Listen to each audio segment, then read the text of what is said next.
जब माँ छिन्नमस्तिका अपना ही सर को घर से अलग कर लेती है तब देवता चौंक गए। माँ ने अपना शीश स्वयं काट डाला। क्या यह अंत है? लेकिन तभी एक दिव्य वाणी गूंज उठी। मैं वह शक्ति हूँ जो जीवन देती है और वही जो मृत्यु का वरदान भी है। जब तक देह का मोह रहेगा तब तक आत्मज्ञान अधूरा रहेगा। जो स्वयं को काट दे वही सत्य को जानता है। माँ छिन्नमस्तिका की छवि भयावह थी, नग्न, उग्र और रौद्र, परंतु उनके पीछे की कहानी थी त्याग, बोध और उद्धार की। उनका शीश हाथ में था पर मुख पर थी मुस्कान।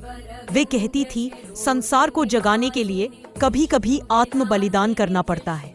राजा सुरथ की कथा। उसी समय पृथ्वी पर एक राजा था, सुरथ, जो मोह में ग्रस्त हो चुका था। उसने अपने राज्य का विस्तार किया, परंतु अपनों से विश्वासघात पाया।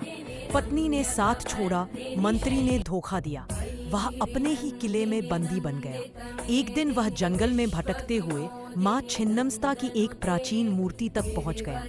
वह डर गया क्योंकि मूर्ति का रूप विकराल था। सिर हाथ में खड्ग से रक्त टपक रहा था। पैरों तले एक युगल रति में लीन था। ये कैसी देवी है? सुरथ सोचने लगा, क्या ये हिंसा है या कोई संकेत? वह दिन रात वहीं बैठा रहा। एक ऋषि ने उसे देखा और कहा, ये वही माँ है जो मोह में पड़े जीव को सत्य का बोध कराती है। रति में लिप्त जोड़े के ऊपर खड़ी देवी इस बात का संकेत है कि जो भी केवल भोग में लीन रहेगा वह सत्य नहीं जान सकेगा। जो आत्म मोह का सिर काट फेंके वही मुक्त होता है। सुरथ को बोध हुआ। उसने अपने अहंग, मोह और क्रोध का त्याग किया। माँ छिन्नमस्तिका के सामने उसने 3 दिन का व्रत किया, बिना अन्न, बिना जल।